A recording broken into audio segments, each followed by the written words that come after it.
So the big story for everybody today is the continued uncertainty and confusion over federal money.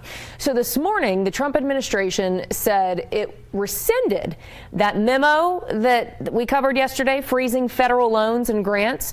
But then the White House press secretary told a completely different story, claiming that executive order reviewing federal funding is still in full force. Now, while a legal battle, of course, plays out in the nation's court systems, New Mexico state lawmakers are in a pickle. Yeah, I mean, the most important job in the legislative session, what they absolutely have to do is come up with a state budget, but that's hard to do if we don't know how much the feds are going to be contributing. So Griffin Rushton is following the session for us, per usual. And Griffin, you've been there for many budget discussions at this point. How are leaders responding to all of this uncertainty?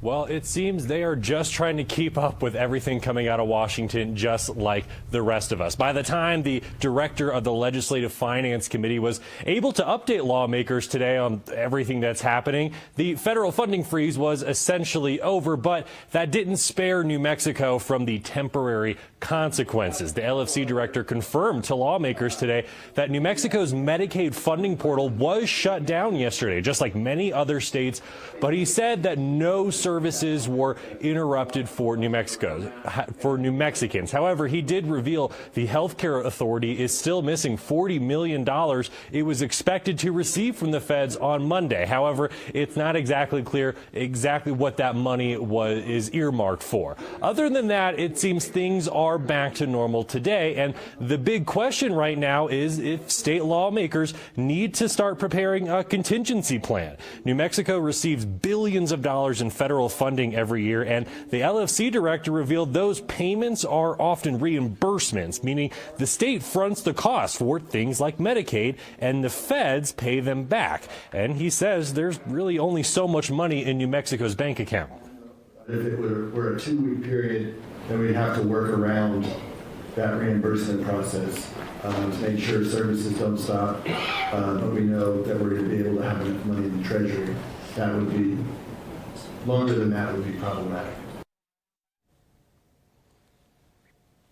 Yeah, he said there's about a 2-week window that the state could really work with here, and that's basically where state lawmakers left it today. I mean, they got a lot of other stuff to work on right now, and New Mexico's federal delegation is also addressing these concerns here. U.S. Senator Martin Heinrich joined fellow Senate Democrats this morning to speak out against this federal funding freeze, saying that it put federal money for drug enforcement operations, sexual assault victims resources, and even natural disaster aid all in jeopardy.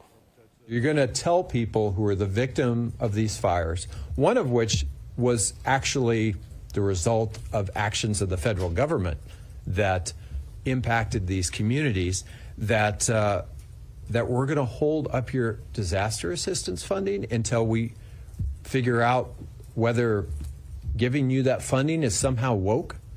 I mean, this is just ridiculous, folks.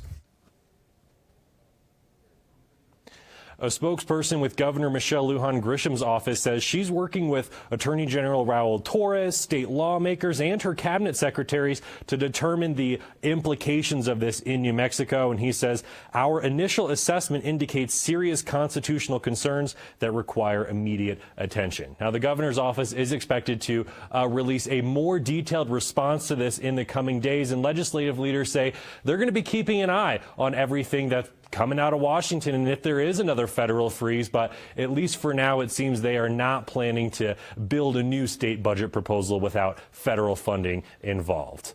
For now, live from the Roundhouse, Griffin Rushton, KOB4.